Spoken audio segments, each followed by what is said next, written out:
하겠습니다. 오늘 말씀은 요한복음 3장 22절부터 30절 말씀입니다. 좀 깁니다. 제가 천천히 봉독해 올릴게요. 이후에 예수께서 제자들과 유대 땅으로 가서 거기 함께 유하시며 세례를 주시더라. 요한도 살렘 가까운 에논에서 세례를 주니 거기 물들이 많음이라 사람들이 와서 세례를 받더라. 요한이 아직 옥에 갇히지 아니하였더라.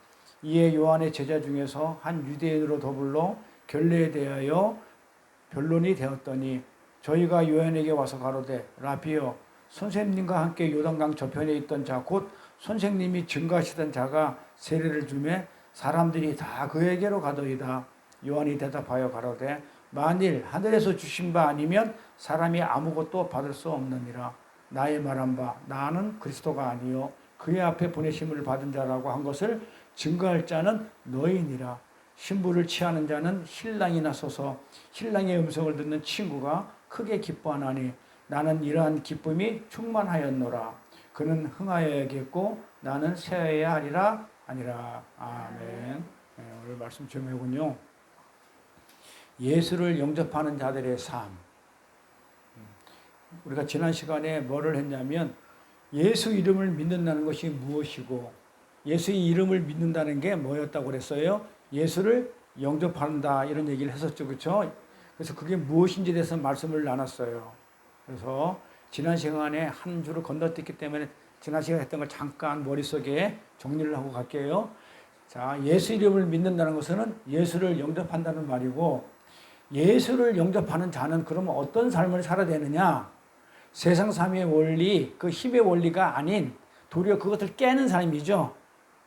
깨는 그런 삶을 사는 자를 예수를 영접하는 자라고 이렇게 얘기합니다. 그게 사도행전 17절 6절에 보면 야손이라는 그 사람이 나오는데 그 사람이 복음을 받고 나서 어떻게 돼요? 성경이 표현하기를 세상을 요란하게 하는 자라고 그렇게 얘기를 하시죠.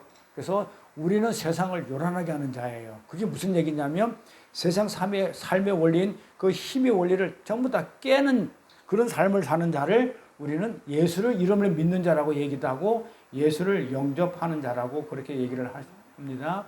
그래서 또한 하나님의 말씀을 가지고 자기 십자가의 삶을 원리로 세상을 사는 자를 도리어 또 영접하는 것이 하나님을 영접하는 거라고 그랬어요. 다시요. 여기 하나님을 영접하는 자의 삶은 어떤 거라고요? 두 가지가 있어요. 하나님을 영접하는 자의 삶은 두 가지가 있다고요. 어떤 자? 하나님의 이름을 믿는 자. 근데 하나님의 이름을 믿는 자는 어떤 삶을 사냐면 세상 원리를 깨고 세상을 요란하게 하는 자. 그거를 하나님을 영접하는 자라고 해요. 그리고 나서 또 뭐라고 얘기를 하냐면 또 하나님을 말씀을 가지고 십자가의 원리로 삶을 살고 있는 우리들. 그 예수님이 이런 얘기죠. 마태복음에다가 마태복음 10장 40절 이런 얘기죠. 너희를 영접하는 자는 나를 영접한 것이다. 그러죠. 지난 시간에 그렇게 했어요. 우리를 영접하면 우리가 어떤 자라고요? 하나님의 이름을 영접한 자. 어떻게 해요? 십자가의 삶이 세상의 삶의 원리가 아닌 십자가의 삶의 원리로 가지고 사는 우리를 영접을 하면 그것이 곧 하나님을 영접한 거다 그러죠. 자, 이게 무슨 얘기냐면 그래서 선교가 있는 거예요. 자, 우리는 여기서 어떤 걸 했어요? 하나님을 영접했어요. 하나님의 이름을 믿고 하나님 이름의 말씀이죠. 그 예수죠. 하나님의 이름을 믿고 그 다음에 하나님을 영접해서 내 마음에 담아서 우리가 어디로 갔다? 선교를 갔단 말이야. 그러면 선교 갔을 때 그 사람이 하나님을 몰라. 그러면 모르는데 어떻게 영접을 하냐고. 그럼 어떻게 영접을 한다고 그래요? 그들이 우리를 영접해. 하나님의 삶을 십자가의 삶을 사는 우리를 그들이 영접하면 그들도 하나님을 영접한 거란 말이에요. 이게 선교라, 이게 선교예요. 그래서 하나님을 영접하는 것이며 그것을 예수 이름을 믿는 자라고 그래요. 그러니까 거기에 우리가 갔었을 때 매치산교라든지 도일람교회에 가보니까 하나님을 모르는 자들이 많죠. 산속에서. 근데 어떻게 알아? 뭐 성경책도 없어. 근데 어떻게 찬송은 아는지를 몰라. 찬송은 잘 따라 불어. 노래는 성경책도 없어. 말씀도 몰라. 그래서 제가 오는 길에 우리 김진웅 목사하고 그다음에 거기 우리 김경선 목사님하고 이렇게 같이 해서 하나님 자꾸 이제 은퇴해가지고 그쪽으로 보내는 마음을 둔다. 거기 가니까 말씀이 전혀 없잖아요. 찬양은 뜨거워. 기도도 잘해. 기도도 잘하고 찬양했는데 말씀이 없어. 이름이 없어. 하나님 이름이. 거기 가가지고 말씀을 전해야 되겠다라는 생각을 준다 이렇게 얘기를 했더만은 김진호 목사님이 있다가 그러면 말을 통해야 될 거 아니냐. 그 통역사가 있어야 되는데 그래서 옆에 누가 있다. 말을 배우면 될 거 아니냐. 태국말. 배우지 뭐. 응? 배우면 될 거 아니냐. 이러더만. 그래 몇 가지 단어 아니까는 몇 가지 배워서 그거 살다 보면 배워지겠지 뭐. 그래서 예수를 영접하게끔 그렇게 해야 되겠다는 마음이 들어서 가려고 가는 마음을 이렇게 들어서 김진호 목사님한테 어떻냐? 벌레가 있어서 죽어도 못 살겠대. 개미가 물고 막 그냥 무니까 벌레가 있고 그러니까. 근데 공기 좋고 물 맑고 정말 그냥 막 산속에서 누가 뭐란 사람도 없고 조용하게 낮엔 처음부터 내려가고 저녁 때 되면 내려와가지고 앉아가지고 옛날에 초대교회였죠. 내가 그래서 김규성 목사님한테 참 여기는 초대교회다. 초대교회 그 공동체가 될 수밖에 없어요. 말이 여기 떨리는데 혼자서 외로우니까 서로 의지하고 살아야 돼. 그러니까 천주교도 없고 불교도 없고 아무것도 없어. 불교 나라에. 근데 오직 기독교 교회만 있으니까 기독교 교회가 공동체가 돼가지고 거기서 서로 모여서 찬송 부르고 기도하고 그러니까 기도하고 찬송 부르고 그 다음에 이제 부족한 게 이제 말씀이야. 근데 신학교도 있어. 신학교도 갔어. 오늘 이제 점심 먹으면 이제 꿀 나눠드리는데 그 신학교에서 그 신학생들이 같이 이제 제가 옛날에 구성했던 그 신학교더라고요. 거기서 먹고 자고 일을 하고 학비를 자기 스스로 벌어서 내고 그러면서 거기서 숙소 먹고 자고 다 하면서 학교를 2년 3년을 해가지고 이제 신학해서 목사가 되는 그런 코스가 있어요. 가보니까 규모가 좀 있더라고요. 36명인가. 그런데 거기에 라오스 학생도 있고 미얀마 학생도 있고 태국 학생도 있고 3개 나라가 짬뽕돼 있어. 그러면 그 라오스에 있는 학생이 거기 가게 되면 그 하나로 해서 복음이 깔리고 미얀마에 있는 학생이 거기서 공부를 하고 있는데 가서 하게 되면 또 깔리고 그래서 거기서 그냥 그런 데서 뭘 했냐면 자연에서 그 신학생들을 통해 가지고 이렇게 자연 숲속에 있는 꽃들을 해가지고 꿀을 이렇게 채취했어요. 꿀을 채취했기 때문에 저는 잘 모르는데 우리 김진호 목사는 좀 그런 거 좀 아나 봐. 꿀을 많이 샀는데 그냥 달기만 하고 뭐 어쩌는데 꿀이 안 단 꿀이야. 안 달아. 어? 설탕이 안 들어가는 나 설탕 안 들어가는 것도 봤는데 아예 거기 설탕 자체가 없으니까 그냥 자연에서 있는 우리 같으면 아카시아 꿀 같으면 아카시아 향기도 나고 그러는데 향기는 잘 몰라. 나는 비염이 있어가지고 못 맡는데 어쨌든 간에 향기는 없는 것 같은데 아무런 그 설탕 이렇게 단맛이 거의 없어.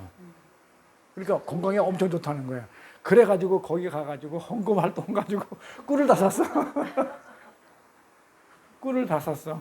예, 꿀을 사가지고 이제 하나 나눠주려고 이제 가져왔는데 이제 우리 한 집사님이 빠졌는데 뭐 어쨌든 그런 데에서 그들이 하나님의 이름을 모르고 하나님의 말씀을 모르고 하나님을 영접한다 했지만은 어떤 하나님인지를 모르는 거야. 그러니까 어떤 하나님이 되냐면 우리 같은 무당 하나님은 아닌 것 같아. 내가 보니까 말귀를 못 알아들어서 하는데 참 기도 오래 하대. 기도 많이 하더라고요. 와서 기도하라고 그러면 진짜 뭐 원고 하나 없이 와가지고 딱 시키는 대로 그냥 뭐 못 알아듣는데 아예 서슴없이 그렇게 기도를 잘해. 기도를 잘해. 근데 가보니까 거기가 아픈 사람이 많아. 산을 개간하니까는 여자들이고 뭐고 막 여기가 막 손이 잘라진 사람도 여기에서 뭐 다 나간 사람 막 이런 사람이 있어. 그래가지고 저녁에 모여가지고 불이 없으니까 랜턴 켜가지고 이렇게 있는데 이렇게 말씀 대충 전하고 찬양 부르고 이제 이렇게 하는데 아픈 사람 나오라 그래가지고 오란 때만 한 반은 나오대. 와글와글 이렇게 앉은 베개로 나와가지고 이렇게 앉아 있는 곳이 아니라 방바닥에 앉는데 쭉 나와가지고는 이제 기도 해주라고. 그러니까 그 기도받기를 그렇게 좋아해요. 그러니까 순수하죠. 그리고 진짜 가진 것도 없고 아무것도 없는데 집도 막 비는 안 새는데 그냥 뽕뽕 뚫렸는데 그런데도 밝아 웃어요. 저렇게 심령이 밝고 저렇게 그냥 순수하다 그러면 하나님 말씀 들어가면 복음 들어가면 오직 그 말씀대로 살 사람들이라고 그런 걸 느껴가지고 마지막에 하나님이 나를 갖다가 쓰신다 그러면 거기 가가지고 말씀 전하는 것도 괜찮다. 근데 우리 김영선 목사님인데 근데 내 말이 너무 어렵다고. 그래가지고 내가 우리 저 김진우 목사도 그렇고 이렇게 여러 사람들이 조금 이렇게 힘들어 하시더라고. 왜냐하면 말이 어렵대. 말이 어려우니까는 그런 거 두 목사님은 그러더라고. 이걸 다 자기들이 깨야 된대. 완전 이렇게 목사들이 이렇게 힘든데 성도들한테 이거를 얘기하기가 굉장히 힘들 그런. 그러니까 하나님 말씀이 그렇게 우리가 뭐 이렇게 하늘나라의 얘기가 우리가 쉬운 그런 내용이 아니에요. 그냥 뭐 몇 동 읽었으니까 안다. 그게 아니에요. 그래서 정말 그 진리가 있는 그곳에다가 정말 진리를 심어줬을 때 그들이 하나님을 영접한다 그러면 어떻게 한다고요? 그들이 하나님을 영접했을 때 말씀을 붙들고 있었을 때 그들을 예수 이름을 믿는 자라고 얘기를 하고 그들 안으로 누가 들어갔냐면 성령인 예수 보혜사 성령이 들어가신 분으로 말미암아 그들이 멸망하지 않는다라는 게 그 요한복음 그 3장 21절까지 지난 시간까지 내용이었어요. 그들은 멸망하지 않는다가 3장 21절까지 내용이고 오늘은 3장 22절부터 30절 내용이거든요. 예. 근데 이 내용이 어떤 거다? 예수를 영접하는 자들의 삶은 어떤 삶을 살아야 되느냐라는 것을 쭉 이제 설명해 나갈 겁니다. 자, 오늘 본문 22절 이하에 보니까 세례 요한이가 지금 세례 요한이 그러니까 고르고 나가지고 21절까지 영접하는 자들이 어떤 자들이라는 것을 설명하고 나서는 바로 이어지는 22절 9절이 세례 요한의 얘기가 나와요. 그럼 자, 성경을 연결해 봅시다. 21절까지 내용이 뭐라고요? 영접하는 자, 예수 이름을 믿는 자는 어떤 자다. 이렇게 딱 맞춰놓고 요한, 사도 요한이 글을 쓰기를 그 다음에 세례 요한을 등장시켜요. 자, 그러면 감이 딱 잡히죠. 뭐 하겠어요? 영접하는 자의 삶은 이런 삶이야. 해놓고 세례 요한을 지금 모델로 딱 세웠어. 그러면 세례 요한이 뭐 했다는 거예요? 예수님을 영접한 자였다는 거죠.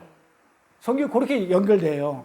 그래서 제가 21절까지 끊었던 거예요. 그러니까 22절부터는 어떤 얘기가 나온다? 세례 요한의 얘기가 나오는 거예요.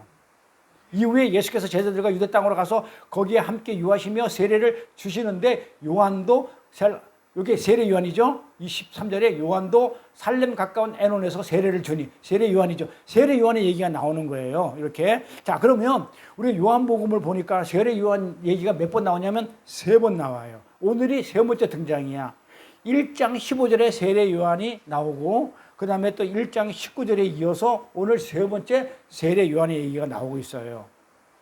그래서 이 사도 요한, 세례 요한 말고 요한복음의 저자인 이 사도 요한은 도대체 왜, 뭐 때문에 세례 요한을 지금 드러내는 글을 썼느냐 하면 이 이야기를 통해서 세례 요한의 얘기를 통해서 우리에게, 우리 교회에게 증거하는 자의 삶이 어떤 것인지를 계속 설명하고 있는 거예요. 자, 세례 요한이 우리 아까 본문 읽었지만 뭐라고 그래요? 나는 그리스도가 아니요. 나는 그리스도를 뭐 한다고 그래요? 증거하는 자라고 그러죠. 세례 요한은 그렇게 했단 말이에요. 그래서 세례 요한은 그런 증거자의 삶을 살았어요. 나도 마찬가지, 우리도 마찬가지. 우리도 뭐예요? 우리도 그리스도는 아니잖아요. 우리도 뭐 하는 자예요? 그리스도를 증거하는 자죠. 그 세례 요한과 똑같은 자란 말이에요. 그러니까 우리도 그런 삶을 살아야 된다라고 우리 교회에게 얘기하고 싶어가지고 세례 요한을 모델로 세우는 거예요. 결국은 우리한테 알아먹으라고. 근데 여기에 중요한 내용이 나오는 거예요. 마태복음 3장을 보면 세례 요한은 당시 꽤 엄청나게 유명한 사람이 있어요. 가볼까요? 마태복음 3장. 얼마나 유명했는지 5절부터 7절 보니까 이때에 에루살렘과 온 유대와 요단강 사방에서 다 그에게 나와 자기들의 죄를 자복하고 요단강에서 그에게 세례를 받더라. 그냥 성경의 구절 그대로 하면 에루살렘에 있는 사람들과 온 유대가 온 사방에서 누구 앞에 나온다? 세례 요한한테 나와가지고 머리를 꿇고 전부 다 뭐 했다고요? 자기들의 죄를 자복하고 나서 요단강에서 세례 요한에게 전부 다 세례를 받았어요. 대단한 사람이잖아요. 우리는 어디 뭐 기도원에 가가지고 조금 유명한 목사한테 가가지고 기도 받으면 와, 나 누구한테 기도 받았다고 할 정도인데 우리는 그 사람도 모르는데 이 세례 요한은 온 유대와 에루살렘과 온 유대라고 그래요. 그래서 또 심지어 7절을 보니까 많은 바리새인과 사두개인까지 세례를 베풀어요. 세례 요한이. 이때 당시에 바리새인이라면 제사장급이에요. 사두개인이라는 뭐냐면 정치가들이에요. 권력자면 권력자들을 얘기해요. 그 권력자들, 그러니까 우리나라로 말하면 국회의원들 정도, 장관들 정도, 이런 사람들이 바리새인 같으면 제사장 정도, 이런 사람들이 어떻게 한다고요? 세례요한 앞에 가지고 세례를 받는 거예요. 그러니까 세례요한이 얼마나 대단한 사람인 줄 알겠죠? 이게 중요해요. 세례요한이 뭐라고요? 그때 당시에는 어마어마한 사람이다. 장관들, 정치가들, 제사장들도 그 앞에 와가지고 아야 소리 못할 정도로 대단히 힘있고 대단한 사람이다. 그러면서 또 어디까지 가냐면 마태복음 3장 5장 7절 말고 또 어디 가냐면 그 당시에 왕, 분봉 왕, 헤롯 왕이죠. 분봉 왕 헤롯. 그 헤롯 왕이 세례 요한의 설교까지 들어요. 앉아가지고 세례 요한이 하는 설교까지도 들을 정도로, 설교를 해줄 정도로 세례 요한은 엄청난 사람이었어요. 마가복음 가볼까요? 가보니까 어떻게 나와요? 헤롯이, 분봉 왕이죠. 분봉 왕이 헤롯이 요한을 의롭고 거룩한 사람으로 알고 두려워하며 보호하며, 왕이 보호하고 세례 요한을 두려워했다니까요. 또 그의 말을 들을 때 설교를 들었어요. 들을 때 크게 번민을 느끼면서도 달게 들으미러라. 이 정도로 세례 요한은 왕까지도 두려워할 정도의 어떤 카리스마가 있었던 자였었어요. 낙타털을 입고 광야에서 석청을 먹으면서, 석청이 뭐예요? 응? 꿀. 그럼 오늘 가지고 나눠줄 꿀. 근데 꿀은 꽃이지만 석청은 바위 사이에서 있는 꿀이에요. 그것만 먹고 낙타털옷을 입고 그렇게 광야에서 외치는 자예요. 회개하라, 천국이 가까웠다. 그때 세례 요한이 외쳤던 천국이 가까웠다는 앵기죠. 천국이 가까이 왔다요. 왔다가 아니에요. 가까이 오고 있다는 얘기고. 그 다음에 예수님이 오셔가지고는 천국이 왔다 할 때는 바실레예요. 예수님 자체가 천국이기 때문에. 그래서 앵기조는 오고 있는 것, 바실레는 와 있는 것. 그래서 처음엔 제가 아이디가 앵기조였어요. 그러다가 점점 아이디가 바실레아로 바뀐 거예요. 바실레아, 천국이 와 있어요. 왔으니까 어떻게 산다고요? 천국 삶을 사는 거예요. 예수 영접하고. 자, 이 정도로 세례 요한은 엄청난 카리스마도 있었고, 남들이 보기에도 보면 이렇게 감히 근접할 수 없는 정도의 어떤 왕이 두려워할 정도고 보호할 정도면. 그런데 어디 있었다 그래요? 광야에서 외치는 자라고 그래요. 그러면 왜 광야라고요? 왜 광야에서 외쳐요? 아니, 예루살렘과 온 유대와 거기서 외쳐야지. 왜 광야에서 외쳐? 왜? 그치. 그 예루살렘과 온 유다는 뭐가 있어요? 전부 다 구약에 어떤 희생제사를 드리는 율법이 있기 때문에 거기에서 외치면 의미가 없어. 그러니까 성 바깥에 광야에서, 야, 너네들 거기 있으면 안 돼. 율법으로 너 천국 못 가. 천국이 왔는데 그 율법에 의해서는 못 가. 그런 상징적인 의미를 가지고 있다고 그랬어요. 자, 이렇게 왕인 헤롯이 비록 헤로디아 때문에 세례 요한을 죽였지만 헤롯이 세례 요한의 설교를 들으면서 두려워했어요. 그 왕까지, 그 당시에 엄청난 그 왕까지 그의 설교를 통해서 청해서 들을 정도로 엄청난 유명한 사람이었었어요. 그런데 예수님께서 오셔서 세례 요한하고 똑같이 세례를 풀죠. 우리 본문 보니까 뭐라고 그래요? 성경 펴고 있죠. 예수께서 제자들과 유대 땅으로 가서 거기 함께 유하시며 세례를 주시더라. 거기서 세례를 주고 어디서? 세례 요한이 세례를 주는 그 근처에서 세례를 줘요. 그런데 어떻게 돼요? 세례 요한이 그 전부터 이 어마어마한 온 유대 땅, 그 다음에 예루살렘과 요단강 사방에서 전부 다 사람들이 세례 요한한테 와서 세례를 받았는데, 조금 저 떨어진 갈릴리 그쪽에서 예수님이 오셔가지고 세례를 주니까 사람들이 이쪽이 아니고 전부 다 어디로 가더라? 예수한테 다 가더라. 그러면은 어마어마한 카리스마도 있고 대단한 사람인 세례 요한이 어떻게 되겠어요? 시기, 질투, 미움 해야 되겠죠. 시기, 질투, 미움, 다툼 해야 되겠죠. 했어요, 안 했어요? 요게 이제 하나님을, 이름을 믿는 자고 하나님을 영접하는 자의 삶인 거예요. 그 내용이 오늘 주제입니다. 그래서 예수님이 오셔가지고 똑같이 요한과 똑같이 세례를 베푸는데 예수님께 더 많이 가요. 근데 그때 당시에 그 성경 그 내용을 보면 뭐가 나오냐면, 그렇게 요한의 제자가 그러고 나니까는 25절 보니까 요한의 제자 중에서 한 유대인으로 더불어 결례에 대하여 변론이 되었더니, 그런 내용이 나와요. 자, 세례 요한이 지금 여기서 세례를 주고 있었어. 그리고 예수님은 저쪽에서 세례를 주고 있었어. 똑같은 세례예요. 그런데 그러니까는 세례 요한이 제자가 유대인하고 서로 변론을 해. 서로 이렇게 얘기를 나누는데 서로 변명하면서 네가 맞니 내가 맞니 이렇게 서로 변론을 이렇게 하고 있는데 어떤 내용이냐 하면 결례에 대한 내용을 하더란 말이에요. 결례에 대하여 변론이 되었더니 결론이 뭐예요? 아니 뭐야 그거 결례가 뭐예요? 그렇지. 결례가 성결 예식을 얘기해요. 성결 예식이 곧 뭐예요? 세례니까. 세례 성찬식은 성결 예식이에요. 그러니까는 뭐에 대해서 지금 얘기하고 있는 거예요? 세례에 대해서 얘기하고 있는 거지. 그럼 어떤 얘기를 했을까? 세례 요한의 제자들이 유대인하고 어떤 얘기를 했겠어? 세례에 대한데 세례를 어떤 식으로 얘기했을까요? 아니지. 자, 예수님이 저기서 세례를 주고 있고 요한은 여기서 세례를 주고 있는데 유대인하고 둘이서 변론해. 세례에 대해서. 어? 그걸 많이 가고 있는데 그래 세례에 대해서 많이 가니까 서로 얘기를 나누어 세례에 대해서 어떤 얘기를 했을까요? 아 이게 딱 성경을 보면 딱 올라 그림을 봐봐. 환경이 저기서 세례를 주고 있어. 여기서 세례를 주고 있어. 그럼 요한의 제자는 이쪽에 있는 데가 저걸 보고 저 사람하고 얘기를 해. 그럼 무슨 얘기를 했을까요? 세례 얘기인데 세례 어떤 얘기? 어떤 세례가 맞느냐 했겠지. 나도 세례를 주고 있고 저기도 세례를 주고 있으면 도대체 이 세례가 맞는 거야? 이 세례가 맞는 거야? 그 얘기를 했겠지. 변론을 했다고 그러니까 변론은 변명을 했다는 거잖아요.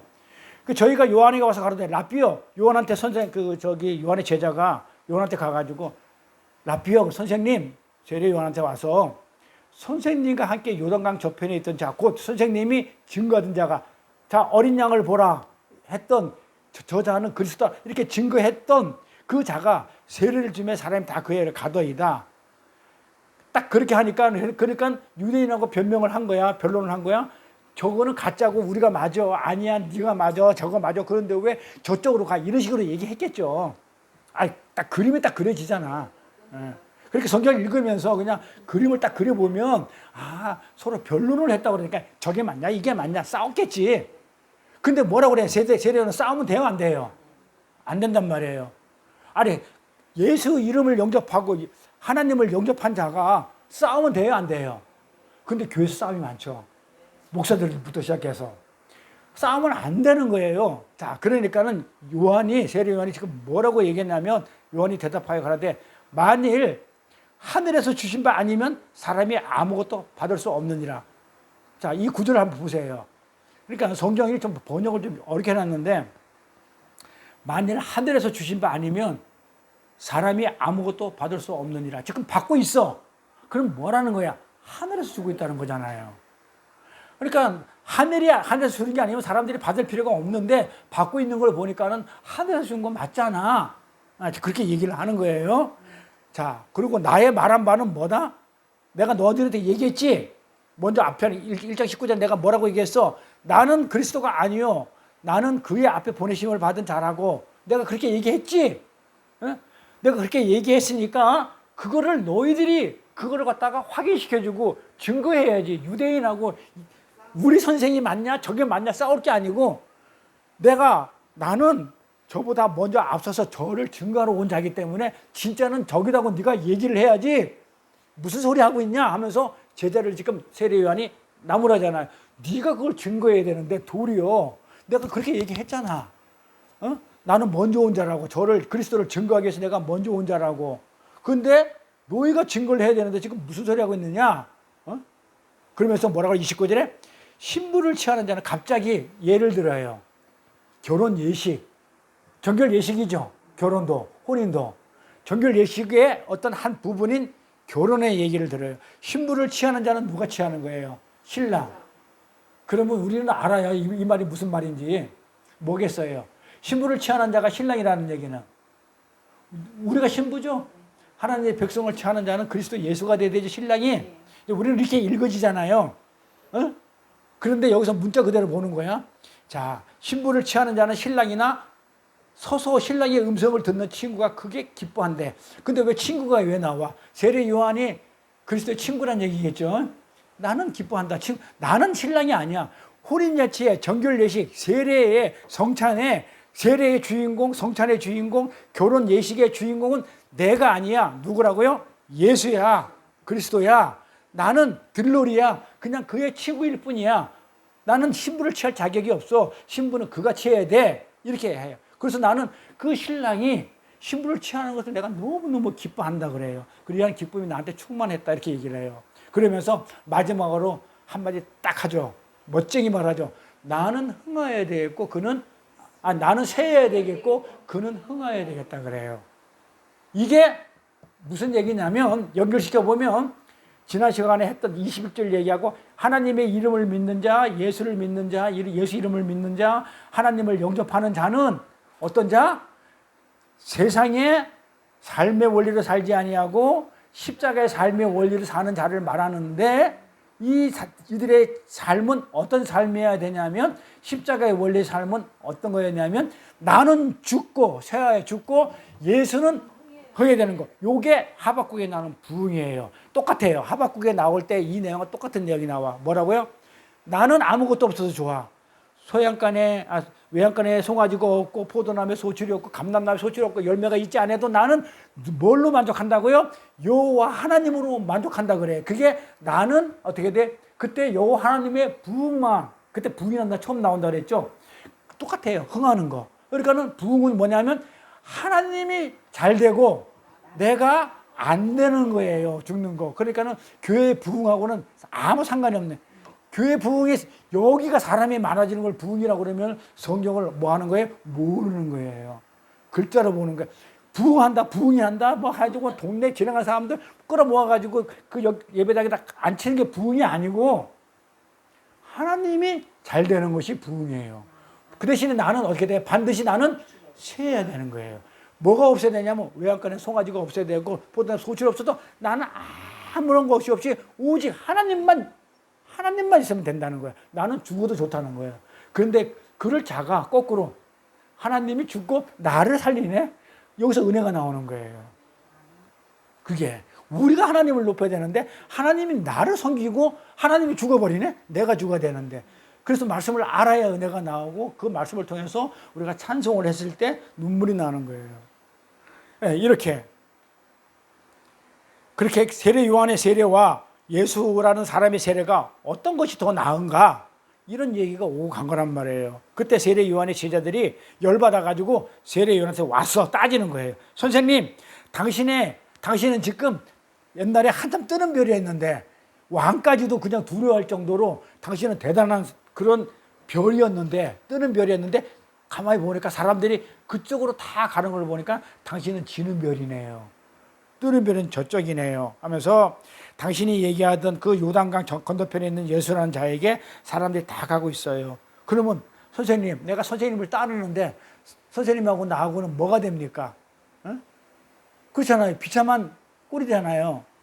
그때 세례요한이 뭐라고 하냐면 세례요한의 대답이 우리의 성도 삶에 그런 징표가 되고 있어요. 아까 얘기한 것처럼 요한이 뭐라고 대답한다고요? 만일 하늘에서 주신 바 아니면 사람이 아무것도 받을 수 없느니라. 그러니까 하늘에서 주신 것이야. 나의 말은 나는 그리스도. 내가 그랬잖니 너한테. 나는 그리스도가 아니고 나 그의 앞에 보내심을 받은 자라 한 것을 네가 가서 얘기를 그 사람은 유대인하고 얘기해 줘야 되는데 뭐라고 여기가 더 좋다고 하면 안 되지 라면서 예를 드는 거예요. 신부가 취하는 자는 신랑이지. 신랑이 음성 듣는 친구고 그걸 친구는 크게 기뻐하는데 내가 기쁨이 충만하대. 내가 찌그러지고 그 예수 그리스도가 흥하는 것이 내가 너무 좋다는 거예요. 그러니까 예수를 영접하고 예수 이름을 믿고 예수를 믿는 자는 이런 삶을 살아라고 지금 성경이 요한을 통해 가지고 우리한테 주는 메시지예요. 그런데 전부 다 뭘 하고 살아요 우리가? 하나님 내가 열심히 믿어줄 테니까 나한테 복 주세요 아니에요? 완전 나는 세야 되는데 나는 잘 돼야 되니까 하나님이 조금 내가 섭섭지 않게 나를 잘 되게 해주세요 하잖아 지금요. 그러니까 예수를 잘 못 믿는 거예요? 잘 믿는 거예요? 거꾸로 믿는 거잖아요. 그래서 제가 열받은 적이 있어요. 거기 같이 간 일행 중에 한 사람이 나 이제 막 이런 얘기 해가지고 내가 막 차 안에서 막 저는 다른 얘기는 안 뒤집어지는데 그런 얘기 되면 막 뒤집어져. 막 그냥 막 아는 척을 많이 하는 건 좋은데 자기 할머니를 자기가 믿음이 너무 좋고 뭐 어쩌고 저쩌고 하나님을 갖다가 어떻게 섬겼고 평생 어떻게 살았고 좋아요. 믿음 다 좋아 아는데 그 뒤에 나하고 둘이 앉아가지고 이러고 있었는데 뭐냐면 이렇게 얘기하는 거예요. 다 좋아. 다 자르고 자기 외할아버지, 할아버지가 돌아가시기 전에 자기가 한 영혼을 또 구원하기 위해서 가가지고 죽음 직전에 가가지고 자기가 막 해가지고 막 했대. 빨리 예수를 주라고 시인하라고 믿으라고 결단하라고 막 결단하라고 빨리 결단해. 이제 이렇게 자기가 했다는 거예요. 그래고 나니까 나중에는 그냥 완전 그냥 하다가 입을 안 벌리고 있는데 말을 못하니까 예수 믿으면 눈 깜빡깜빡해. 그러니까 결단해가지고 예수 믿으면 깜빡깜빡해. 눈 깜빡깜빡 하는 거 보고 천국 갔다 이렇게 얘기하더라고. 자기가 그래서 천국 보낸 것처럼 얘기하더라고. 나 뒤집어진 줄 알았어요. 뭐가 문제예요? 그 사람이 행위가 잘못됐어요? 뭐가 문제예요? 어? 어?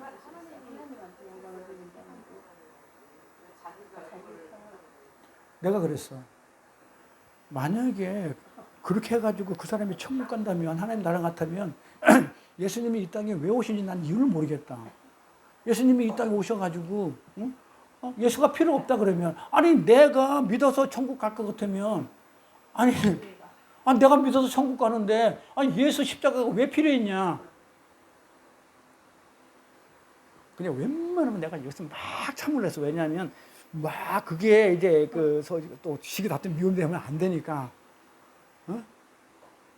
그 2시간을 나는 다른 차를 타고 왔는데 모르는데 그 2시간 반 정도 왔는데 막 이제 거기서 2시간 내내 김준영 목사님하고 같이 타고 오면서 들어가지고 거기는 막 같이 저 앞에 지나가고 또 막 머리가 깨지려고 그러더니 영적으로.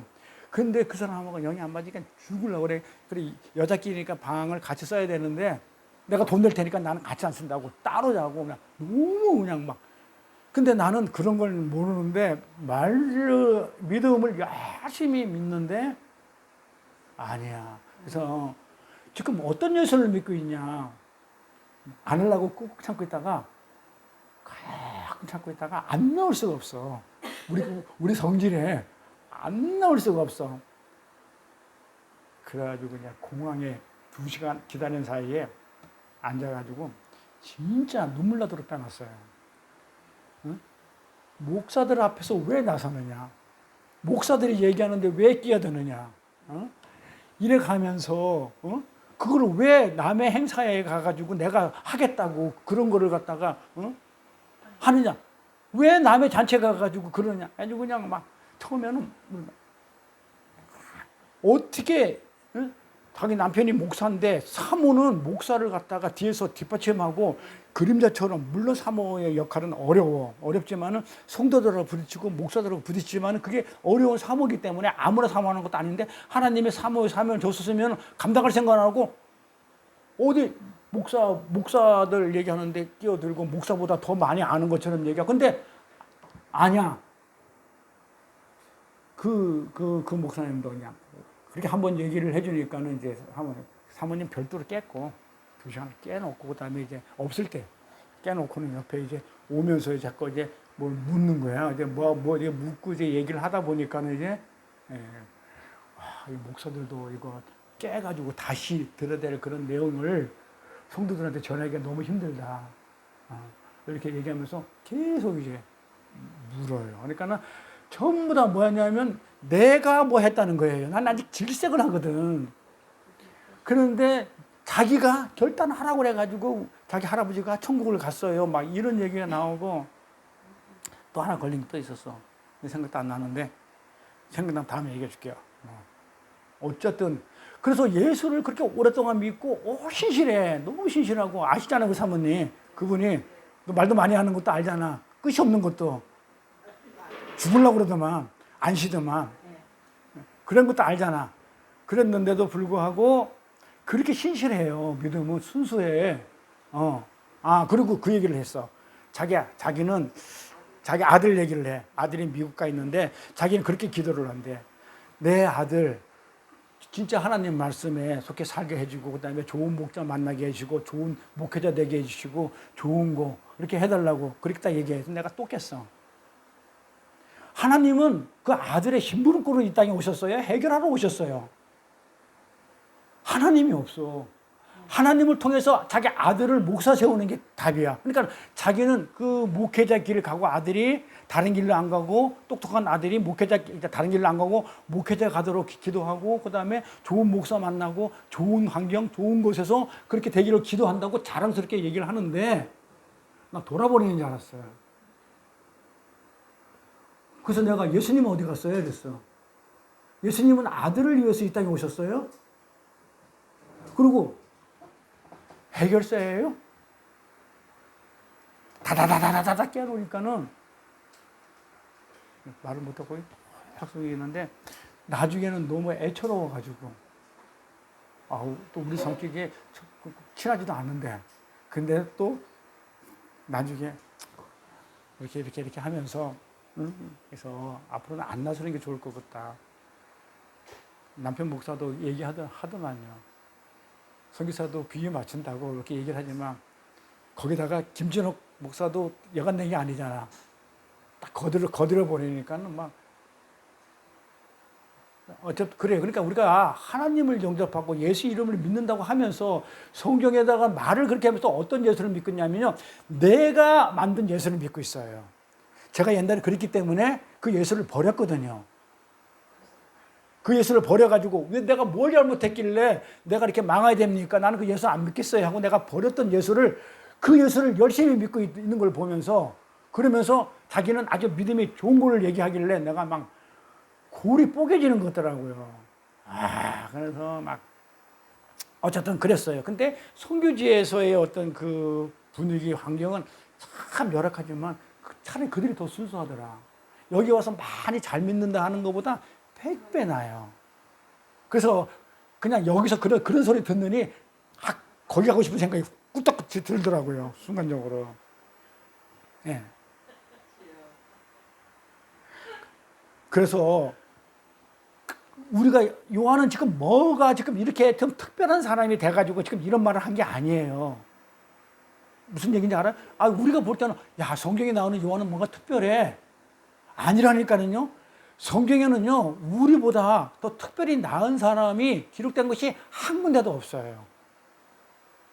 그 성경의 구약에 나오는 인물들, 신약에 나오는 뭐 사도 바울도 마찬가지겠지만, 성경에 나와 있는 그 모든 사람들은 다 우리와 똑같은 뭘 가졌냐면 성경을 가졌어요. 네? 그런 걸 똑같이 가졌다고요. 그런데 그 사람들은 뭐냐?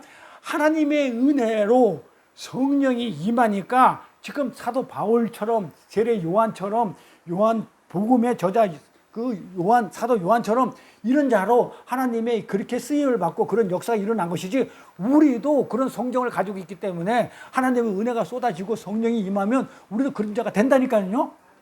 그래 되는데 딴 성령을 받아. 제가 그랬죠. 그래서 그 얘기를 했어. 영을 다 믿지 말라. 공부했죠. 영을 다 믿지 말라고 그랬어요. 그러니까는 영을 다 믿지 말라고 그러니까는 영은 성령도 있고 다른 무당령도 있고 다른 영이 있고, 그 말이 아니죠. 성령 하나죠. 성령이라고 그래가지고 다 믿지를 말라. 하나님에 속하지 않았으면 그거는 가짜다. 이랬단 말이에요. 그러니까는 그 하나님에 속한지 안 속한지는 어떻게 알 수 있냐면, 육체로 오신 로고스로 오신 그 예수가 하신 말이나 내 안에 들어와 있는 그 영이 똑같은 말을 하면 그건 하나님에 속한 영이야. 근데 다른 말을 하면 그거는 다른 영이야. 성령이라도 성령이에요. 하나님의 영은 아니야. 맞는 영이 아니야. 그러니까는 지금 하나님을 믿는다고 해서 성령을 받았다는 그 자들의 영하고 내 안에 들어와 있는 영하고 같은 하나님의 영인데 달라. 제 얘기가 아니고 성경에 있다니까요. 영이라고 그래야죠. 다 믿지를 말라 그랬다고요. 달라요. 그렇잖아요. 하나님을 믿는 영 많아요. 예? 뭐 이단들도 많아. 죄치를 아시길도 하나님 믿고 뭐 다 믿지만은 다 같은, 이렇게 하더라도 다른 말 하면 내 안에 들어와 있는 성령하고 예수님이 하신 말씀하고 그 내 안에 들어오는 그 영들이 예수로 오신, 육신으로 오신 그 예수하고 똑같은 말을 하지 않으면 그건 거짓 영이기 때문에 믿지 마. 그러니까 그걸 이단을 얘기하는 거죠. 하나님 믿는다는 이다. 예수가 한 얘기. 예수를 안 믿어버리니까. 다른 영이지 뭐야. 하나님 영인데 그건 똑같은 푸니마예요. 영 한 가지. 그러니까 내가 그 생각이 드는 거예요. 그 얘기를 했던 거예요. 영이라고 그래가지고 성령 받았다 해가지고 하나님을 믿는다고 그래가지고 그런 하나님은 아니다. 나를 위해서 오신 하나님, 내 문제를 해결해 서 오신 하나님, 해결사로 오신 분이 아니다. 내 생명을 주러 오신 하나님이라고 생각해야 되는데 내가 믿는 하나님은 내 생명을 주러 오신 한 영혼을 살리러 오신 그 하나님이라고 알고 있는데 나를 세워주는 하나님이라고 오신 그 하나님을 믿는다 그러면 나랑 영이하다. 그거잖아요. 그러니까 머리가 아프더만. 죽으려고 그러더만 김준호 목사님. 그래서 성경은 우리보다 나은 사람이 없어요. 어떻게 하나님의 은혜로 어떤 영을 받았느냐? 성령 받은 자들이에요. 그렇기 때문에 우리 삶 속에서 성경에 나오는 우리는 인물과 어떻게 해요? 똑같은 삶을 살아야 되겠죠. 우리는 똑같이 은혜를 받았고 똑같은 성령을 받았어요. 세례 요한이 받은 성령이나 내가 받은 성령이나 그 다음에 또 어떤 은혜 받은 건 똑같이 받았기 때문에 그렇지 않나 베드로 나보다 무식해요. 그런데도 대단한 사도라고 수제자라고요. 하나님의. 그러니까 똑같은 성경을 가지고 있는데 은혜가 성령이 쏟아지니까 그렇게 해서 그런 큰 일을 하는 것이지 자기가 한 건 아니란 말이에요. 베드로가. 그러니까 그들이 성령을 받아가지고 은혜로 성령을 받아가지고 그런 일을 했다 그러면 똑같은 성령을 가진 우리도 그런 일을 해야 마땅하죠. 그럼 어떻게 해야 돼? 나는 흥해야 되겠고 그는 흥해야 되겠고 나는 쇠해야 돼. 그런데 그 사람 얘기는 뭐야? 내 아들은 흥해야 되겠고 하나님은 다른 영이잖아. 안 돌아버리겠냐고요. 돌아버리는 거지. 특히 말씀에 예민하. 내가 조금만 하면 말씀에 또 하면 팔을 한대. 김영우 목사 팔을 한대. 아닌 걸 가지고는 다른 거는 뭐 그런 거는 상관이 없어. 근데 말씀을 내가 그랬거든요. 말씀을 잘못 전하면 그거는 왜곡하면 그건 사망이다. 근데 물어봤어. 가장 우리가 잘 물어보는 거야. 아니 보세요. 하나님은 살인하지 말라고 그랬잖아요. 계명 줄 때. 그런데 왜 가나안 땅에 가지고 사람을 다 죽이라고 그래요? 그런 하나님 믿을 수 있어요? 그럼 어떤 하나님 믿어요? 살인하지 말라는 하나님 믿어야 돼요? 하라는 하나님을 믿어야 돼요? 도대체 어떤 하나님을 믿어야 돼요? 대답 못 하잖아요. 무슨 말인지 모르는 거야. 살인이 뭔지 모르는 거야. 그 말이겠어요? 그리고 그 목사님은 기도 뭐 이렇게 막 거기 하면 기도가 참 많이 할 수밖에 없어요. 그냥 기도 안 하면 안 될 그냥 분위기야. 하나님 안 도와주면 그냥 어떻게 될지 모르는 상황이니까 그냥 기도줄만 붙들고 있는 거야. 말씀은 못 들어가는 거죠. 그래서 선교사들이 선교 갔다 오면 그래서 영적으로 되게 힘들어하는 게 그래서 한 번씩 와가지고 충전을 해줘야 돼요. 그러니까 말씀이 없으니까 말씀이 없으면 힘을 잃어요. 기도 가지고는 한계가 있으니까. 그냥 도와주셔야 되잖아요. 근데 이제 말씀이 들어가면은 이제 담대해지고 날선 검이기 때문에 그 마귀들과 싸워서 이길 수 있는 그런 능력이 생기는데 받을 수가 없잖아요. 말씀을. 도리어 전해주는데 내가 가지고 있는 게 한계가 있기 때문에 못 전해준단 말이에요. 그러니까 영적으로 다운이 돼요. 그래서 말씀이 굉장히 제가 딱 일주 갔다 오니까 벌써 팍 다운되던데 성경을 못 보니까 돋보기 되지어버렸어. 성경을 못 봐. 그 다음에 뭐가 핸드폰 볼라 해도 금방 배터리 달아가지고 없으면 뭐 안 돼. 뭐 충전도 안 되고 막 와이파이도 안 되고 데이터 쓰니까 뭐 그러다 보니까 환경이 안 좋으니까 말씀을 듣지도 못하고 못 보니까는 되게 힘들어요. 그러니까 기도뿐이 할 수 없어요. 네. 그렇듯이 우리가 이렇게 말씀의 능력으로 이렇게 살아야 되는데 말씀이 잘못되면 어떻게 되는 거예요? 그거 내가 잘못 전하게 되면 전한 그 사람을 사망으로 끌고 가는 거예요. 그걸 살인이에요. 근데 그걸 모르더라고. 그래서 골방, 그거를 이제 기도를 한다고 막 그래가지고, 그래서 기도는 골방에서, 그러니까 골방에서 어떻게 기도해야 돼요? 이렇게 물어. 1대1로 하는 거래, 1대1로. 응? 그럼 하나님하고 우리 기도는 언제나 1대1로 안 했어요? 항상 1대1이잖아요.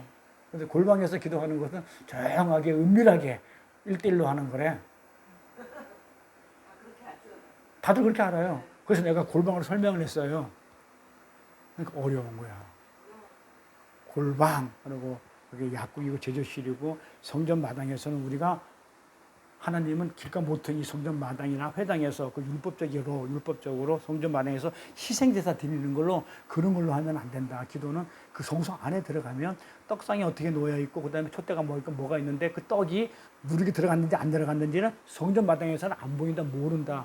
그렇게 진리를 모르고 진리 아닌 걸 가지고 기도하는데 그건 아니다. 그 진리를 그 기도하려고 하면 그 안에 들어가서 예수님이 기도하라고 그랬으니까 그 안에 들어가야 되는데 그 안에 들어가면 떡에다가 누르게 들어가는지 안 들어가는지 진설을 할 때 세로로 세우는지 가로 세우는지 떡을 몇 개 넣어야 되는지 그 안에 들어가야 한다.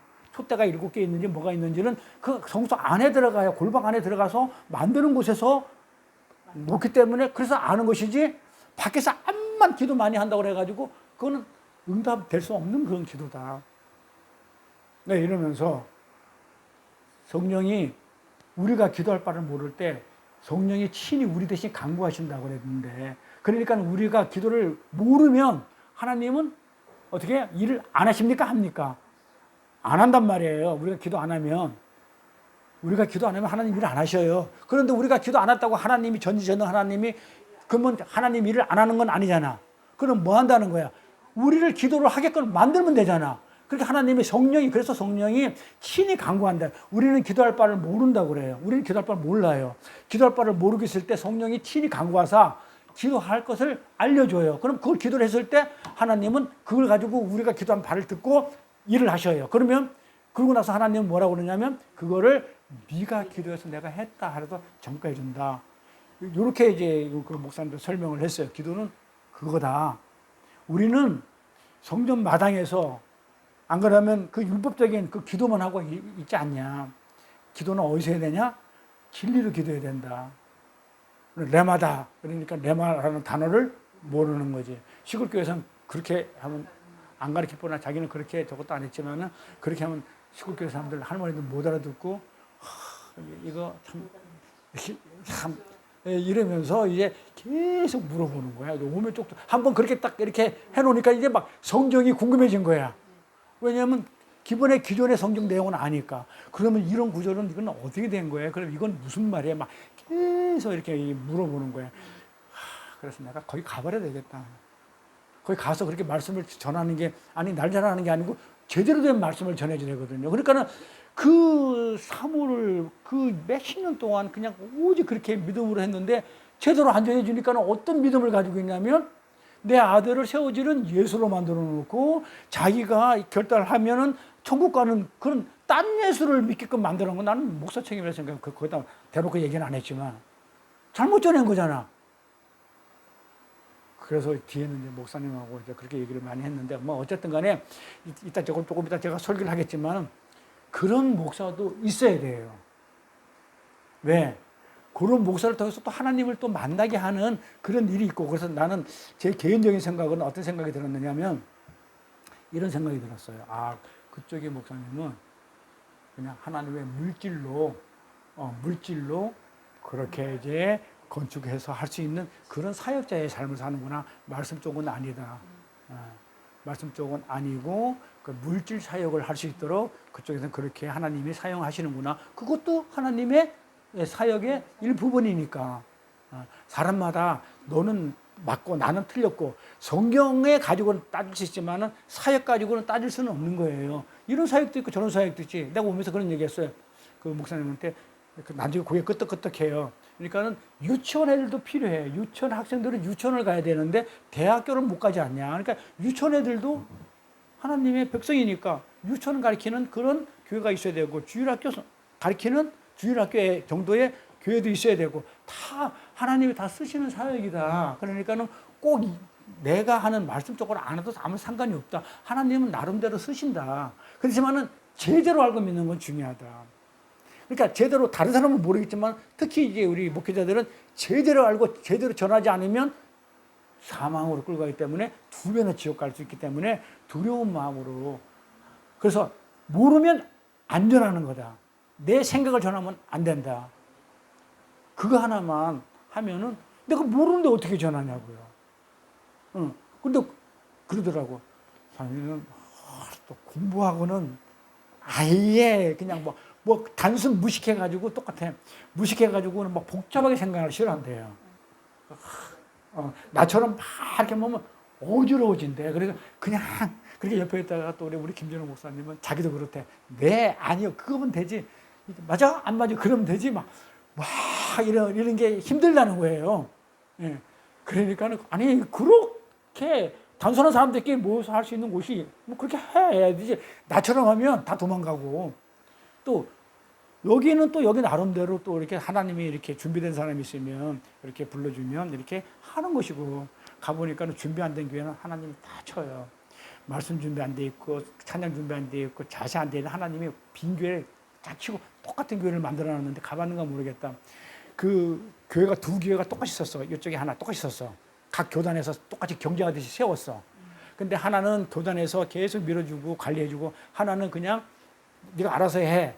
이러니까 날아가 버렸는데, 여자 전도사가 목회하는데 보니까 여자 전도사 있어가지고 집에 앞에 있는데 교회가 방석단에 자사 하나 똑같 한 개도 준비 안 됐어요. 그냥 김진호 목사 기도하면서 그냥 그 여자 목사 그냥 전도사한테 그냥 막 완전히 그냥 막 무릎 꿇어! 그냥 막 꿇어. 왜 교회를 운영하면서 하나님한테 무릎도 안 꿇고 기도도 안 하고 이러면서 교회를 이렇게 방치해두냐고. 어디다 대고 그렇게 그냥 하고 있냐고. 무릎 꿇어야지! 막 그냥 소리 꽉 깨지는데, 나이가 좀 젊어 보니까 요만한 애 데리고 있더만. 내가 용돈 좀 주고 왔는데 불쌍해서 교회를 안 지켜. 그리고 교회 건물만 있어.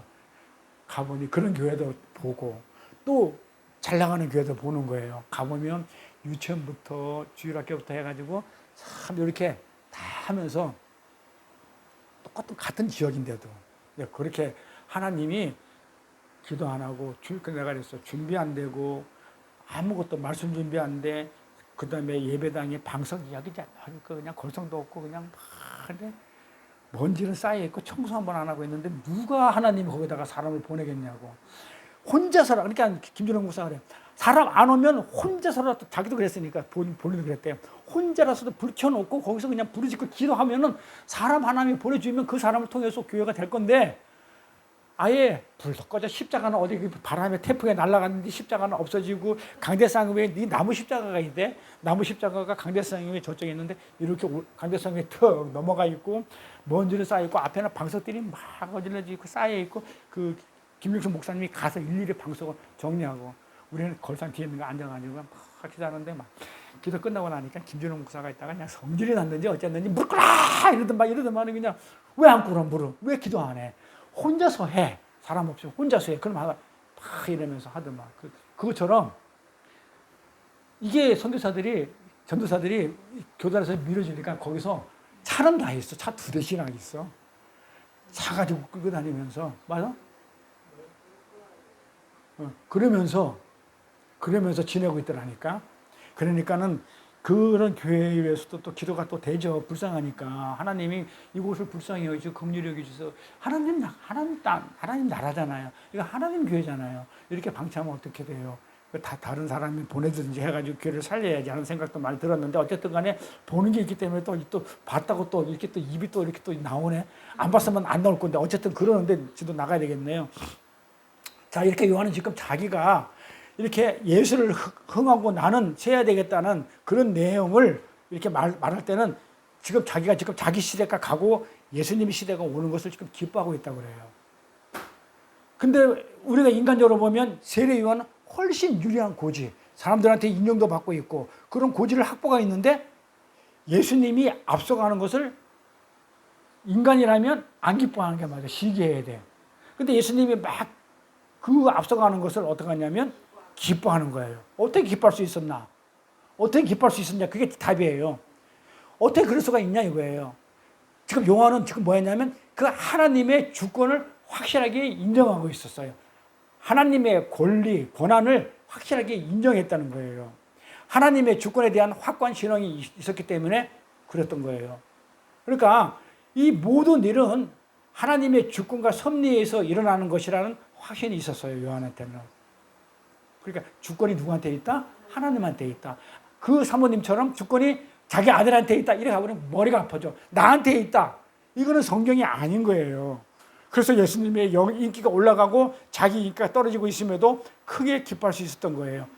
세례요한은 영국한 게 아니에요. 위장하고 위선 떤 것도 아니고 실제로도 우리가 하나님의 주권과 섭리 그리고 성도의 역할론에 관해서 이렇게 잘 정리하고 있지 않으면 언제나 시기 다툼 미움에 빠져요. 특히 사역자 사이에 그런 시기와 질투가 아주 시험으로 찾아오는 것을 왕왕 볼 수 있는데 선교지에서 선교사들 사이에 그야말로 불꽃 튀기는 경쟁 의식을 하는 것을 볼 수 있어요. 어떤 사람은 유치원을 지어. 그럼 바로 다른 교단에서 옆에다가 그 교단을 뭐 이기려고 초등학교를 져요. 아까도 얘기했지만 그래 두 개의 교회가 서로 경쟁하듯이 막 이렇게 하는데 관리해주면 이래 뭐 그런 경우가. 그래 어떤 사람은 뻥튀기 공장을 지으면 옆에다가 빵 공장을 짓고 사역자들이 그런 경쟁 구도에서 아직 벗어나지 못한 사람이 그렇게 많아요. 그게 세례 요한의 이 세례 요한이 나는 세야 되겠고 그는 흥해야 되겠다는 그런 경쟁 구도가 없어지면 주권을 하나님한테 인정하면 저기다 빵 공장 지으면 와 빵 공장 지어가지고 복음이 전파돼 좋고 뻥튀기 공장 초등학교 지으면 초등학교 좋고 이렇게 서로 이렇게 되는데 서로 경쟁하고 시기 다툼 미움 이렇게 하더라고요. 그런 말도 안 되는 그 업적 싸움이 그럼 왜 생기는 거냐? 왜 목사들 사이에서 큰 교회 하는 목사, 작은 교회 하는 목사 왜 이렇게 차별이 나오냐 이 말이에요. 응? 큰 교회 하는 목사하고 작은 교회 하는 목사하고 왜 이렇게 차별이 있어요? 없잖아요. 근데 실제는 어떻게 돼요? 차별을 많이 하죠. 그런 것은 하나님 보시기에 진짜 아무것도 아닌 것들이에요. 하나님의 주권만 인정한다면 제가 조금 아까 얘기한 것처럼 저 깡촌에 시골 깡촌에서 그 매치산 교회에서 몇 명이 있든 불이 들어오든 안 들어오든 거기서 목회하는 목사든 아니든 5명을 놓게 하는 목사님은 그 역할을 하나님이 맡긴 거예요. 그 태국에 있는 목사는 그 실정에 맡겼고 또 나는 나대로 맡겼고 또 그 대형교회는 대형교회는 맡긴 거예요. 그냥 하나님이 그렇게 맡긴 거예요, 역할을. 그리고 서울에서 몇만만 놓고 목회하는 그런 분들은 또 나름대로 하나님의 역할을 맡긴 것 뿐이에요. 그렇게 차별을 두는 게 아니에요. 역할이 다른 거예요. 사역이. 근데 왜 시골에 있는 목사들은 서울에 있는 큰 교회 목사들을 왜 부러워하냐고. 나도 저렇게 해야지라고. 나는 시켜주도 안 해요. 난 하지도 못해, 솔직히. 왜? 안 맞아. 나는 안 맞아, 솔직히. 나는 하나도 안 해요. 왜 큰 교회 목사님들, 작은 교회 목사님들을 근데 업신여기냐 이 말이에요.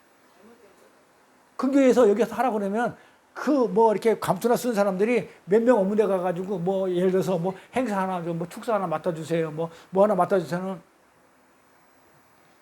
업신여기는 우습게 보는 거야. 여기에 생명이 있는데. 그러니까 그걸 뭐냐면 하나님의 주권을 인정 안 하는 거죠. 하나님의 주권이 무엇인지 하나님의 섭리가 무엇인지 하나님의 작정이 무엇인지도 아직 그 목사님은 해결이 안 된 그 세상적인 가치관에 젖어 있는 사람이에요. 우리는 세상 것을 어떻게 돼요? 자꾸 잘라내고 있는데 그걸 가지고 있는 자예요. 우리가 지난주 살펴본 것처럼 우리가 21절까지는 뭐였었다고요? 하나님의 이름을 믿는 자가 하나님을 영접하는 것이고 하나님을 영접하는 자가 하나님의 말씀 십자가의 삶을 사는 자를 영접하신 거라고 성경에 분명히 나와 있기 때문에 대형교회 목사가 됐든 작은 교회 목사가 됐든 하나님을 영접하는 자 그 생명이 있으면 어떻게 해요? 부르면 가야죠. 가는 거잖아요. 그래서 이런 목사는요 성경이 그렇게 말하는 말을 믿지 않든지 어떻게 해요? 딴 예수를 믿는 자가 틀림없어요. 왜 한 교회에서 목사끼리 교단 안에서 이 사역자끼리 왜 서로 경쟁하고 싸우고 시기하고 왜 다툴까요? 왜 그럴까요? 왜 더 인기를 끌려고 그럴까요? 내가 더 안다고 이렇게 하고 싶어 할까요? 왜 그럴까요? 에? 사역자뿐만 아니고 교회 안에 있는 교인들끼리도 서로 경쟁을 해요. 시기 다툼 조금 우리 교회는 그런 게 없지만은 조금 더 큰 교회 가면 한 30-40명 모이면 어쩌고 이런다고요. 교인들끼리도.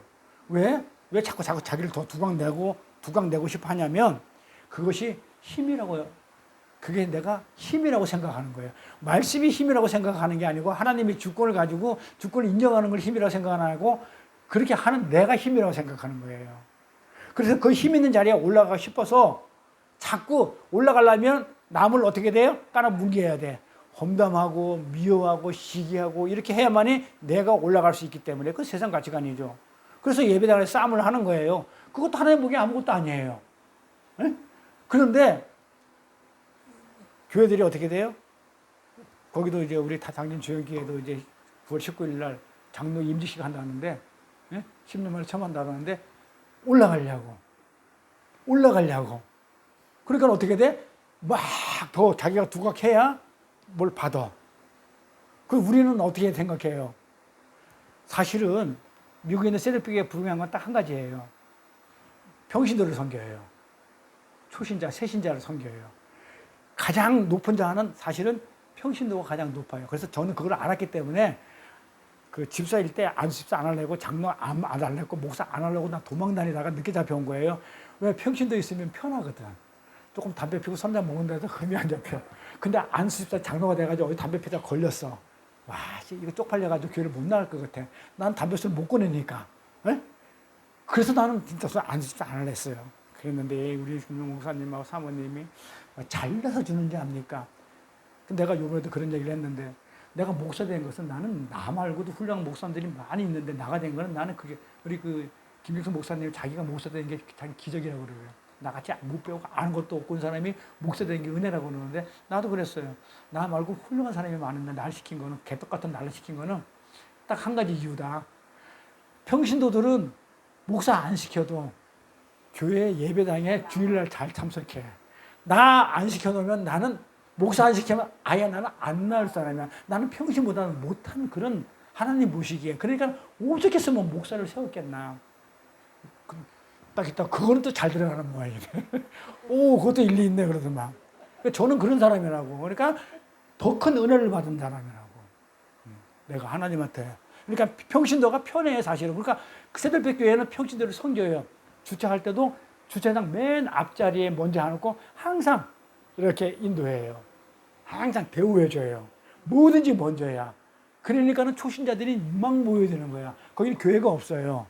교회 예배당 자체를 안 둬요. 새들백 교회는. 어떻게 하냐면 딱 구역장 뭐 안 그런다면 지도자한테 전화 딱 해가지고 오늘 예배는 어디서 드립니다. 딱 하면 한 리더자가 데리고 있는, 그게 보통 한 100에서 한 200명을 데리고 있어요. 근데 한 모임 한 2,000명 모이거든요. 많이 모이면 10,000명까지 모여요. 오늘은 어느 학교 운동장에서 예배 드립니다. 비 오면 강당입니다. 달라. 그런데 차를 몰고 오면은 저기부터 운동장부터 어떻게 하냐면 평신도부터 쫙 가장 그 교회 문 가까운 데부터 다 해가지고 쫙 먼저 앉아가지고 해놓고 맨 뒤에 가서 시중 드는 거. 그런 모습들이 인간이 만든 시스템이지만 그것들이 하나님 나라에서 하나님이 우리를 섬기는 그런 모습처럼 이렇게 보여서 부흥이 되더라고요. 그게 부흥이 된 거예요. 그래서 새들백이 유명해요. 자, 그래서 우리는 예배당에서 싸움하는 거 아무것도 아니에요. 싸움할 필요 없어요. 빈부, 부자와 가난한 거, 하나님 앞에서, 하나님 주권 앞에서는 그건 아무 문제가 안 되는 것들이에요. 많이 알고 적게 하는 거, 이것도 아무 지식이 있고 없고 이것도 아무 소용이 없어요. 다 마찬가지예요. 근데 인정해버리면 편해요. 내가 없는 거, 하나님이 그냥 그렇게 했는갑다. 그렇게 인정해버리면 편해. 없는 걸 가지고 내가 왜 이러면은 속상해, 힘들어. 그래서 우리는 하나님이 주신 그 역할이 있어요. 그 역할만 잘 감당하다 가면 돼요. 우리는 하나님이 나에게 맡겨주신 일은 여기까지인가 보다 하고 생각하고 가면 돼요. 왜 굳이 하나님이 넌 거기 있어 이러는데 자기 힘으로 막 올라가려고 그러냐는 거예요. 그러니까 다툼이 생기는 거예요. 하나님 네 자리는 여기야. 그러는데 내가 더 올라갈 거거든요 하면 어떻게 돼요? 옆 사람을 눌러야지. 그런 경쟁 구도 속에 있는 사람은요 늘 험담하게 돼 있어요. 남을. 내가 더 인기를 끌어야 되는데 다른 이가 더 인기를 끌고 있기 때문에. 그게 이제 세례 요한하고 지금 예수님 그려보세요. 세례 요한의 입장에서 내가 더 인기 있어야 되는데 그러니까 어떻게 돼요? 그러면 막 밟고 올라가야 되는데 안 했다는 거예요. 그런데 그 인기를 힘으로 알고 있어서 그래요. 근데 그 사람을 험담을 해서 끌어내려야 되는 거예요. 그러니까 싸우게 되는 거예요. 우리 성도의 삶은 하나님의 주권을 인정하는 거예요. 다른 게 없어요.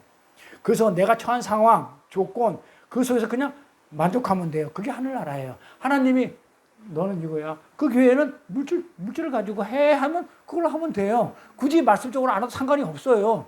그런데 목회자는 알고 하는 거하고 잘못 전하는 거 다르기 때문에 성도들은 그렇더라도 목사는 제대로 전해야 된다. 그것뿐이지. 그래서 우리는 하나님이 죽어 하면 죽는 거예요. 또래한테 야 너 됐어. 저는 이런 생각했어. 어저께 그 특친들 와가지고 그래도 얼굴이라도 보고 죽었으면 덜 이렇게 마음이 덜 아픈데 보지도 못했지. 오니까는 죽어있네? 죽었다고 그러네. 그것도 막 목에 감기가 가지고 그냥 막 그렇게 죽었다고 그러니까는 막, 와, 가슴이 찢어지는데 허전하대, 그게. 그러니까 갑자기 이렇게 떠보니까 눈물이 이렇게 맺혀. 나 우리 아버지 죽을 때도 이렇게 눈물 하는데 또 우리가 뭔데. 그런 생각을 이렇게 하면서 하나님 도대체 제가 그래도 7년 동안 같이 있었는데 그래도 얼굴이라도 이렇게 한 다음에 데려가셔도 되는데 뭐 그렇게 일찍 들어가셨어요. 이렇게 딱 그 생각을 했는데 그게 잘못된 생각이라 하나님은 나에 대해서 필요 없는 것들 치는 거예요. 가만히 생각해 보니까 내가 그 겨울 걱정을 했거든요. 밖에 내보내면서 제 또리를 밖에다가 내보내 추운데 어떡하지 해서 내가 밖에다가 비닐하우스 쳐가지고 거기다가 계집을 놓고 그렇게 내가 해야 되겠다. 그러면 좀 힘이 들어도 어떻게 해야 되겠다. 뭐 그런 걸 걱정하고 있었는데 겨울 오기 전에 데리고 가셔서 조금은 이제 그냥 그래 방에 살다가 한 두세 달을 밖에서 더운 데서 고생했거든요. 목이 물리고 잠도 못 자고 무섭고 안 돼가지고 그래서 그게 좀 또리한테는 미안한 마음이 들어. 조금 이렇게 가르쳐 그래도 그냥 끝까지 방에서 데리고 있다가 보낼 걸. 그렇게 그냥 그러면서 또 한편으로는 그래 너 계속 그렇게 밖에 있다 보면 추위까지 타고 그러다가 너 그러니까 일찍 가는 것도 괜찮다. 뭐 이런 마음 들었다가 저런 마음 들었다가 이게 어떻게든지 그냥 해보려는 했는데 어쨌든 그랬었어요. 그래서 우리가 그냥 그랬는갑다. 뭐 그냥 뜻이 있는갑다. 하나님이 거기까지인갑다 하면 마음이 편한데 조금 더 보고 싶고 조금 더 이따 데리고 가지 뭐 이런 마음이 들면 힘들더라고요. 네. 그래서 우리는 하나님이 죽어 그러면 그냥 죽는갑다 이렇게 여기면 좀 마음이 편하더라고요. 여기서 한번 볼게요. 다윗이 온 회중 앞에서 여호와를 송축하여 그러되 우리 조상 이스라엘 하나님 여호와여 주는 영원히 송축 받으시옵소서. 여호와여 광대하심과 권능과 영광과 이김과 위엄이 다 주께 속하여 싸우니 천지에 있는 것이 다 주의 것이로소이다. 여호와여 주권도 누가 있다고 그래요? 주권도 주께 속하여 싸우니 주는 높으사 만유의 머리심이 있나이다. 부와 기가 주께로 말미암고 자, 돈 많고 적음 누구한테 있다고요? 하나님한테 있다고요. 또 주는 만유의 주제대가 돼서 손에 권세와 능력이 있사오니 모든 자를 크게 하신가 강하게 하심은 누가 하신다? 하나님의 손에 달렸다는 거예요. 손에 있나이다. 우리 하나님이요 이제 우리가 주께 감사하오며 주의 영원한 이름을 찬양하나이다 이래요. 자, 그래서 우리가 하나님의 주권에 우리가 이렇게 그냥 순종하는 거예요. 왜 나는 없어요? 제가 한때 그랬잖아요. 왜 내가 망해야 돼요? 내가 안 망했으면요 저는요 하나님 목사 안 됐고 세상에서 뭐 하다가요 술로 간 경화로 갈 것 같아. 술을 그렇게 먹었으니까. 근데 하나님이 거기서 망하게 해가지고 세상을 끌어올렸기 때문에 그때는 그 하나님을 원망하고 떠났지만 근데 그 주권들이 다 누구한테 있다고요? 하나님한테 있었던 거예요. 시편 16편 5절도 마찬가지 다윗이 한 얘기예요. 지금 다윗이 전부 다 하나님의 주권을 인정하는 그런 기도를 해요. 시편 16편 5절부터 6절도 여호와는 나의 산업과 나의 잔의 소득이시니 나의 산업과 나의 잔의 소득이래. 열매래요. 나의 분깃을 지키나이다. 나의 열매 나한테 준 것을 하나님이 지켜주셔야 돼요. 하나님이 나한테 물질 줬으면 내가 노력해서 땀 흘린 게 아니고 하나님 줬으면 어떻게 돼요? 그건 하나님이 지켜주셔요. 그러면서 6절에 내가 줄로 재어준 구역 나한테 하나님이 주신 구역이 있어. 어떻게? 하나님의 줄로 이렇게 재어줬어. 너는 여기서 요만큼으로 살다가 이 땅에 살다가 하늘나라 와라고 정해진 구역이 있다는 거야. 근데 그 구역이 아름답다는 거예요. 아름다운 곳에 그렇게 구역이 있어요. 그러면서 나의 기업이 실로 아름답다. 하나님이 주신 그 기업이 둘러준 기업이 구역이 아름답다고 그렇게 다윗이 고백을 해요. 그러니까 나에게 하나님이 허락하신 건 줄로 재어준 것처럼 하나님이 정하신 그것만 주셨다는 거예요. 하나님이 나한테 허락한 게 있죠. 그게 줄여준 거예요. 각자의 하나님의 역할, 그 주권적으로 우리 각자 개인에게 준 구역이 있다는 거예요. 그러니까 우리의 지금 이 현재 상황, 이 상황이 하나님이 줄로 재온 한치 오차도 없는 바로 그것이에요. 하나님은 오차가 없기 때문에 라고 생각한다면 낙심할 바가 없죠. 또리가 죽었든 말든 간에 내가 또리가 가는 게 고까지였다고 생각한다면 낙심할 바가 없겠다. 낙심할 바가 없다.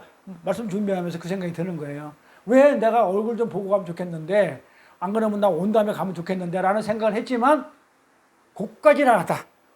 하나님이 줄로 재은 구역이 고까지라고 그러면 낙심을 할 필요가 없는 거죠. 설사 하나님이 나에게 질병을 주셨고 가난을 주셨고 사업에 실패를 주셨다 하더라도 그것이 하나님이 나에게 유익을 위해 줄로 재은 구역이에요. 내가 있었으면 또 쟤 때문에 내가 또 시달릴 거야. 그래 그걸 갖다가 어떻게 돼요? 안 하기 위해서, 유익을 위해서. 우상이 되면 안 되잖아요. 그래서 나한테 유익을 위해서 줄로 진 계획이 그까지다. 다윗이 이렇게 하나님의 주권을 인정했기 때문에 나중에 어떻게 하나님의 주권을 저도 이제 그렇게 인정을 하고 있어요. 자, 그렇기 때문에 다윗이 나중에 그 주권을 인정한 다윗이 나중에 어떤 일이 일어나는지를 결과를 보면은 아, 주권을 인정하는 게 맞구나라는 걸 알게 될 거예요. 나도 마찬가지고. 그게 궁금한 거야. 자, 다윗을 통해서 하나님이 주권을 인정하니까 시편 역대상에 나오는 그 다윗의 고백과 시편에서 나오는 이 다윗이 하나님의 주권을 인정하니까 지금 다윗이 자기 아들의 반란을 일으켰을 때 압살롬의 반란을 일으켜놨을 때 어떤 결과를 낳게 되는지를 우리가 이제 보면은 아 나도 기대가 되는 거예요. 나한테 줄러진 구역을 통해서 나한테 이걸 통해서 하나님이 나한테 어떤 결과를 줄지를 갖다가 저도 이제 궁금해지는 부분이 있는데요. 다윗이 이렇게 인정했기 때문에 압살롬에게 반란을 당했을 때 사울 일가, 사울이 왕이었죠. 왕인데 사울 왕이 제거당하고 다윗이 왕이 되죠. 그러면 그 전 왕의 일가들이 지금의 왕을 미워할까요? 좋아할까요? 미워했죠. 자, 미워한다는 얘기는 하나님의 주권을 인정 안 하는 거죠. 하나님이 다윗을 세웠는데 그 먼저 왕의 일가인 시브이라는 이 못된 놈이 다윗을 저주를 한다고요. 그 시브이 저주라고 그래요. 네?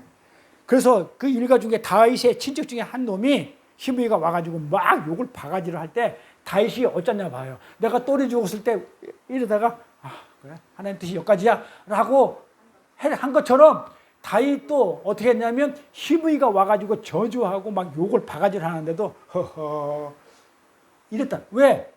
하나님의 주권을 인정을 했기 때문에 하나님이 분명히 죄보고 그렇게 하라고 시켰기 때문에 나는 그 하나님을 봤기 때문에 얘를 본 게 아니고 그 하나님을 봤기 때문에 내가 웃을 수 얘를 보면 골치가 아파 죽여버리고 싶어. 그런데 얘를 본 게 아니야. 하나님의 주권을 보고 나를 다스리는 그 하나님을 봤기 때문에 그래 너는 그냥 도구로 쓰이네. 이 정도로 이게 하면서 웃을 수 있었던 거예요. 그때 옆에 있는 다윗의 장군, 아비스의 장군이 있다가 저 새끼 각 죽여버릴까요? 어디 감히 왕한테? 그렇다면 다윗이 뭐라 해요? 놔둬라. 뭐라고 얘기하냐면 중요해요. 하나님이 주권을 인정하는데 하나님이 시킨 것이야 이래요. 하나님이 시킨 것이야. 놔둬. 하나님이 시킨 건데 네가 어떻게 한다고? 하지 마. 놔둬. 뭘 인정한 거예요? 하나님의 주권. 우리의 삶이 그래야 된다는 거예요. 세례 요한이 그리스도가 흥하는 것, 잘 되는 것을 하나님의 주권을 인정했고 우리도 똑같은 영성을 가졌다면 성경을 가졌다면 똑같이 그런 삶을 살아야 되기 때문에 그 하나님의 주권을 인정을 하는 삶을 사는 게 예수 이름을 믿는 것이고 영접하는 자의 삶이고 그렇게 되게 되면 또 내 말을 믿는 자를 또 영접했다고 하는 것이고 자 그렇게 다 연결이 돼서 돌아갑니다. 자, 3을 가볼게요. 다윗 왕이 바이름에 이르되 거기서 사울의 집 족속 하나가 나오니 자 사울 왕의 친척이죠. 베냐민 족속이에요. 사울이 베냐민이란 말이에요. 베냐민 족속 하나가 나오니 게라의 아들이요 이름이 시므이라. 저가 나오면서 연하여 저주하고 다윗과 다윗 왕의 모든 신복들을 향하여 돌을 던져. 그때 모든 백성과 용사들은 다 왕의 좌우에 있었는데 요 놈만 자기 친척이 왕이었는데 자기 친척이 왕이 돼야 내가 잘 먹고 잘 살 수 있었는데 자기 왕을 끌어내려버리고 다윗이 왕 되니까는 원수를 만드는 거예요. 그때 다 있었어. 시므이가 저주하는 가운데 이와 같이 말하니라. 시므이가 뭐라고 얘기해요? 피 흘린 자여, 비루한 자여, 가거라, 꺼져. 피를 흘렸다. 사울 왕을 죽였다 이 말이에요. 사울 왕을 죽였지. 우리 친척을 죽였지. 우리 삼촌 죽였지. 이 나쁜 놈아, 비루한 자, 나쁜 놈아, 꺼져 이랬단 말이에요. 시므이가 저주를 해서 사울의 족속 모든 피를 그 사울 친척들 모든 피를 여호와께서 내게로 돌리셨다. 그 피를 죽인 걸 갖다가 너를 갖다가 피로 너도 목을 치기 위해서 하나님이 지금 이렇게 아들이 반란을 일으켰다. 너를 죽이기 위해서. 그 대신에 누구 대신에 사울 대신에 네가 왕이 되었으나 여호와께서 나라를 내 아들 압살롬 손에 부시셨다. 그래서 너를 죽이려고 피를 흘리게 하려고 네가 피를 흘리게 했기 때문에 너도 피 흘림을 죽이기 위해서 네 아들을 붙여가지고 너를 죽이겠다 하면서 저주를 하는 거예요. 보라 너는 피를 흘린 자인 고로 화를 자초하였느라. 그러니까 사울을 죽여서 피를 흘렸기 때문에 너도 그렇게 피로 죽는다 그렇게 얘기를 해요. 구절 볼까요? 수레의 아들 아비새가 그때 장군인 아비새가 왕께 장군인 아비새가 다윗 장군인 왕께 여쭤오되 이 죽은 개가 누구 보고 시므이 보고 개라고 하는 거예요. 이 죽은 개가 어찌 내 주 왕을 저주하니까 청컨대 나로 건너가서 저희 머리를 베게 하소서. 머리를 잘라버리겠다 하니까 왕이 가로되 다윗 왕이 뭐라고 그래요? 수레의 아들들아 수레의 아들들 아비새야 내가 너희와 무슨 상관이 있느냐. 저가 저주하는 것은 잘 보여? 시므이가 저주하는 건 누가 하는 거라고 그래요? 여호와께서 저에게 다윗을 저주하라 하심이다 그래요. 하나님의 주권을 인정해버려. 네가 어찌 그리 하였느냐 할 자가 누구냐. 하나님이 하는데 네가 왜 나서냐. 또 아비새야 모든 신복에 이르되 그러고 나서 경고를 하죠. 내 몸에서 난 아들도 압살롬도 나를 생명을 헤아려 하는데 하물며 이 베냐민 사람이냐. 사울이 베냐민 사람이잖아요. 여호와께서 저에게 명하신 것이니까 하나님이 그렇게 하라고 했기 때문에 저로 조작에 그냥 내버려 둬 하면서 허허 웃었다는 거예요. 혹시 여호와께서 나의 이 원통함을 지금 보고 계시기 때문에 감찰하시리니 오늘날 그 저주가닥에 나를 손으로 내게 갚아주시리라. 시므이의 저주가 하나님은 뭘로 갚아준다고요? 손으로. 다윗과 그 종자들이 길을 갈 때에 시므이는 산비탈을 따라가면서 아주 그냥 죽을 때까지 따라가면서 저주하고 돌 던지고 예이씨 예라이씨 이러면서 따라가면서 그렇게 저주를 하더라 이 말이에요. 이렇게 하나님의 사람들은요 모두 다 이 다윗처럼 모두 다 자기의 상황과 조건 속에서 그냥 하나님의 일하심을 그냥 보는 거예요. 주권을 인정한다는 거예요. 그러면서 거기서 만족하는 거예요. 그냥 가고 갔어요. 그러니까는 왕을 세워주는 거죠. 왕이 돼가지고 어떻게 돼요? 예수가 그 족보에서 나오도록 하는 그 선을 다윗의 족보에서 나오는 예수의 조상이 되는 그 선을 이루게 만들어요. 그래서 누구를 헛들어서 험담에서 끌어내리고 하는 그런 유치하고 치사한 짓 같은 것으로 다윗은 하지 않았어요. 아비새는 그렇게 하려고 했어요. 죽여버리고 치사하게 그냥 똑같이 그냥 몸매달아 죽이고 이러려고 했는데 다윗은 그렇게 안 했다고요. 마찬가지로 세례 요한은 그렇게 하늘에서 주시지 않으면 사람이 아무것도 받을 수 없다라고 하는 그 하나님의 주권을 확정한 후에 이어서 나오는 얘기가 예수 그리스도의 진정한 신랑이고 자신은 신랑 친구라는 그 비유를 들어서 예수를 더욱더 높여버려요. 이어서 나오는 내용이 뭐였다고요? 신랑은 예수야. 나는 그냥 신랑 친구일 뿐이야. 그렇게 예수의 주권을 높이고 흥해야 되겠고 나는 세야 되겠다 하고 나서 한 가지 더 비유를 들어가지고 신부의 신랑은 저지 잔치의 주인공은 신랑이지 내가 아니야 하면서 역사 속에서 사라져가는 그게 우리 모습이 돼야 돼요. 그러니까 그걸 신학이라고 그래요. 신학은 하나님이 주인공이 돼야 돼. 인문학은 인간이 주인공이 돼야 돼. 그러니까 무당은 나를 와서 도와줘야 돼. 철학이라든지 이 상담학이라든지 이 심리학들은 나를 키워줘야 돼. 높여줘야 돼. 근데 신학은 나는 죽어야 돼. 그리고 하나님이 올려줘야 돼. 이게 성경 전체 내용이에요. 그런데 우리는 하나님 인문학에 젖어가지고 하나님 내가 할 테니까 나를 도와주세요. 나를 뭐 해주세요. 나를 내 문제를 해결해 주세요. 이게 잘못된 예수 믿는 거예요. 근데 오늘날 그렇게 잘못돼가지고 많은 이렇게 설교들이 그런 식으로 가요. 또 기도를 그렇게 했단 말이에요. 그러니 그걸 깨려고 그러니까 6년 이상 걸리는 거예요, 제가. 그날도 이렇게 얘기를 하니까 목사들이 이걸 자기들이 깨야 되겠다는 인식을 해요. 깨야 되는데 이렇게 어려운데 성도들을 어떻게 깨느냐. 이런 얘기를 하더라고요. 둘이서. 깨야 되는데. 쉽지 않다는 거죠. 근데 여기 있는 사람은 그나마 어떻게 돼요? 들을 기를 주셔가지고 빨리빨리 깬 거야. 깬 거야. 그 들을 기가 있다는 것은 깨진 거야. 그러니까 하나님을 높여야지. 그러면서 신랑이라는 것을 더욱 강조를 하면서 더 높여요. 볼까요? 유대인들의 혼인 간섭 중에서 특이한 것이 여러 개 있는데 그 중에서 가장 특이한 것이 뭐냐면 신랑 친구의 역할이에요. 신랑 친구가 무슨 역할을 하냐면 어떤 걸 하냐면 그 역할은 대단한 것인데 신부를 소개를 해야 돼요.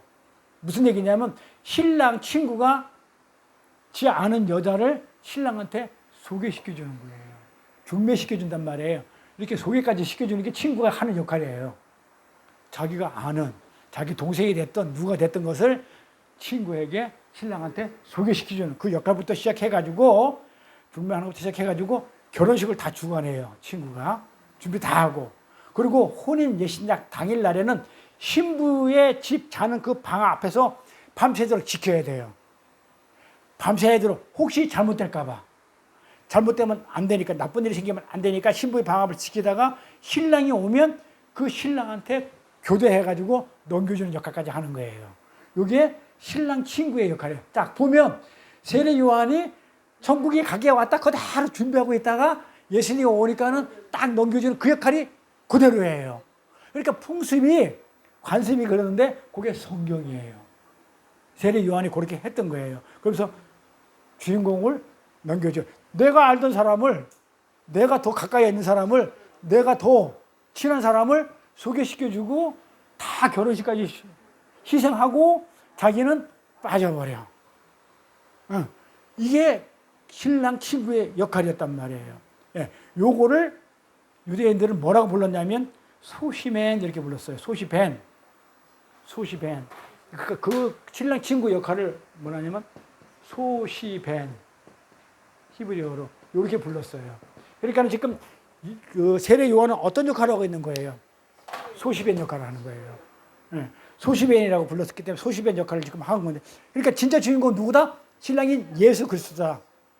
신랑이다 이렇게 얘기하는 거예요. 그리고 이어서 그 유명한 말을 덧붙이죠. 나는 세야 되겠고 그는 흥해야 되겠다.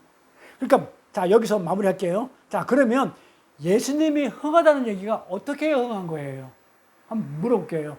자 그리스도는 흥해야 되겠고 나는 세야 되겠대.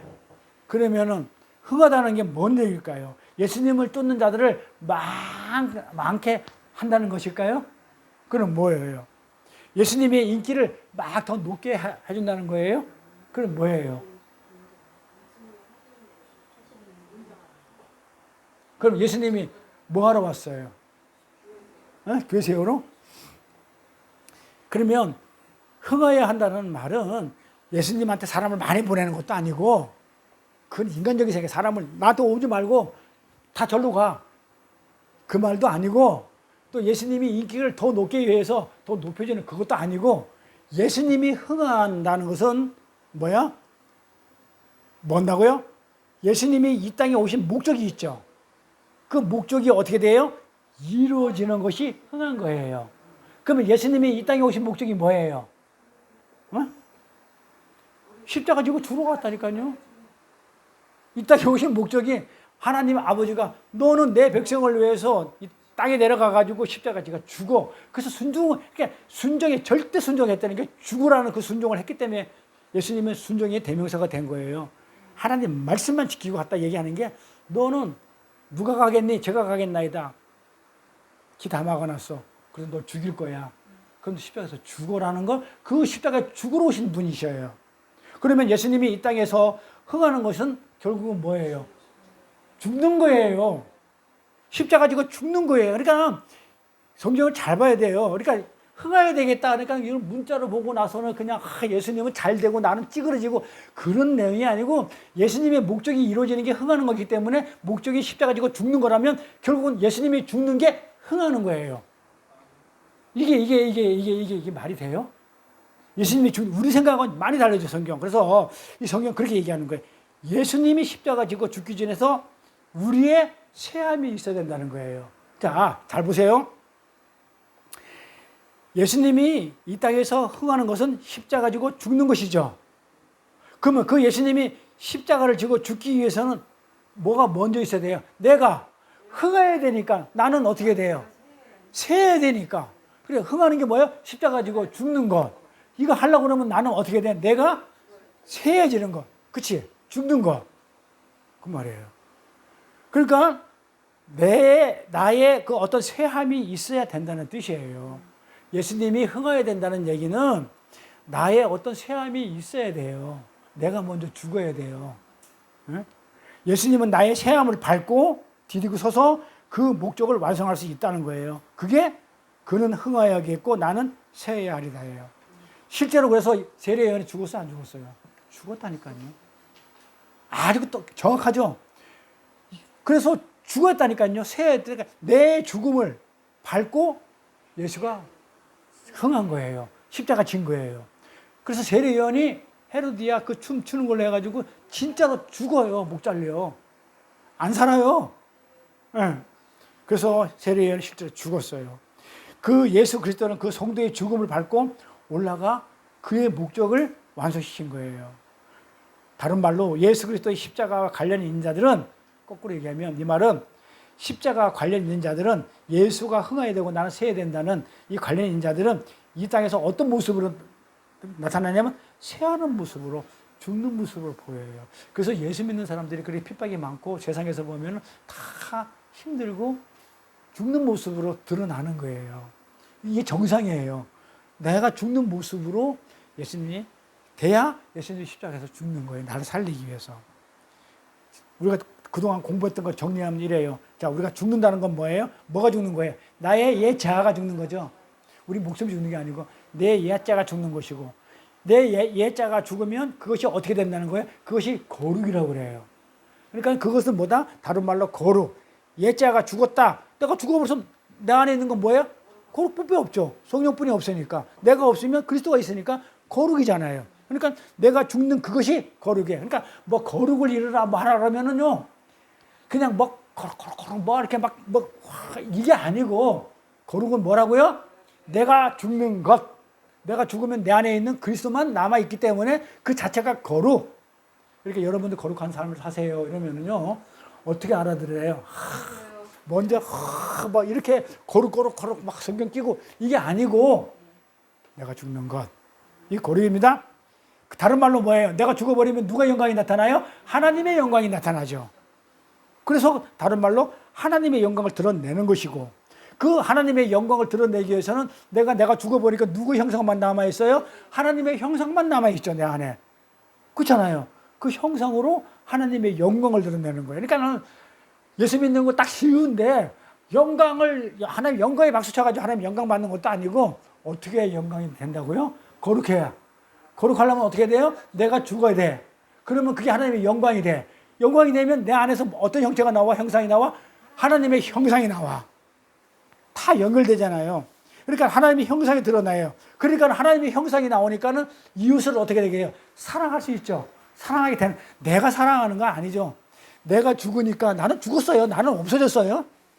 아예 나는 없어졌어요. 그러니까 내가 사랑한다는 얘기하면 안 돼요. 내가 죽으니까는 거룩이 되고, 거룩이 되니까 하나님의 영광이 드러나고, 영광이 되니까 나 형상이 비춰지고, 그 형상이 이웃을 사랑하게 되죠. 하나님이 그 이웃을 사랑하게 된단 말이에요. 이웃을 사랑하니까 어떻게 돼? 그 이웃한테 거짓말 안 하고 이웃 것을 도둑질 안 하게 되죠. 그러잖아. 거짓말 하지 마라. 남의 이웃을 그냥 탐하지 말고 독질하지 말라 했잖아요. 그러니까 이웃을 사랑하니까 어떻게 돼요? 그 이웃 것을 내가 도둑질 하겠어요? 탐하겠어요? 거짓말 하겠어요? 그러니까 어떻게 돼요? 계명을 지키는 자가 되는 거예요. 자, 그러니까 지금까지 우리가 열심히 6년 동안 공부했지만 달려와서 결과적으로 보니까 뭐예요? 예수를 믿는다는 게 뭔지를 확실히 정리가 된 거야. 예수 이름을 믿는 게 뭔가 된 거야. 예수를 영접하는 게 뭔지 알았던 거야.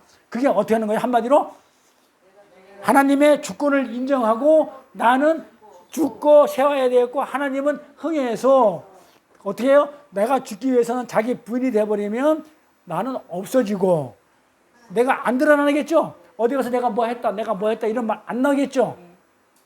뭐만 하나님의 영광만 나겠죠. 그 형상이 이웃을 사랑하게 되고, 하다 보니까 계명을 지키다 보니까 어떻게 돼요? 우리가 율법의 완성이 되는 것. 그래서 어떻게 된다? 어디까지 가요? 그래서 어떻게 돼요? 율법을 지키니까 하나가 되죠. 하나님의 말씀을 지키니까 신랑과 신부가 하나가 됐죠.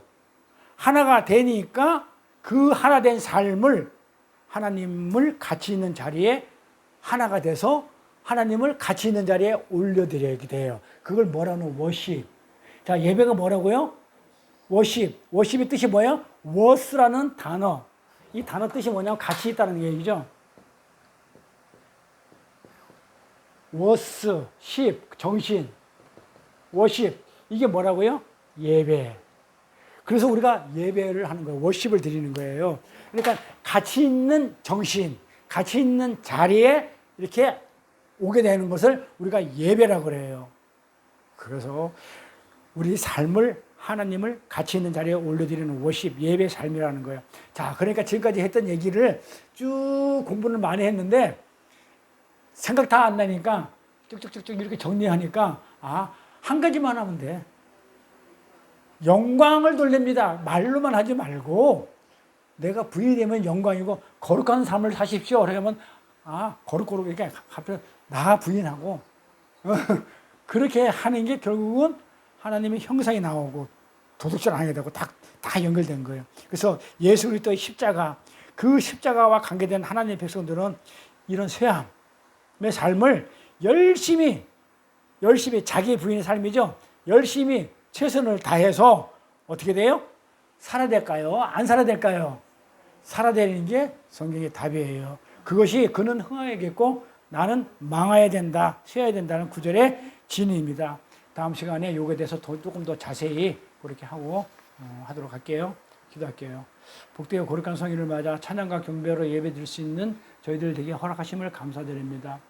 예수 이름을 믿는다는 것이 구원자이신 독생자 예수를 믿는 것이며 그것을 영접한 것이라고 하고 영접한 자의 삶은 세상의 힘의 원리를 거부하고 십자가의 원리를 받아들이는 것으로 우리는 그런 세상의 틀을 깨고 십자가의 삶의 원리를 받아들이는 자들이 되었사오니 하나님의 주권을 인정하며 친구로 도구로 쓰임받는 것에 감사하며 하나님이 이 땅에 오신 목적이 온전히 이루어질 수 있도록 우리 옛자가 죽고 거룩을 이루며 하나님의 형상으로 이웃을 사랑하고 영광만 드러내는 예배자의 삶을 사는 것임을 알게 되었사오니 은혜 위에 은혜를 더하사 하나님의 백성으로서 온전한 삶을 살아가는 저희들이 될 수 있도록 인도하여 주옵소서. 감사드리며 거룩하신 주의 예수 이름 받들어 기도드렸사옵나이다. 주의 음성을 내가 들으니 하면서 봉헌할게요.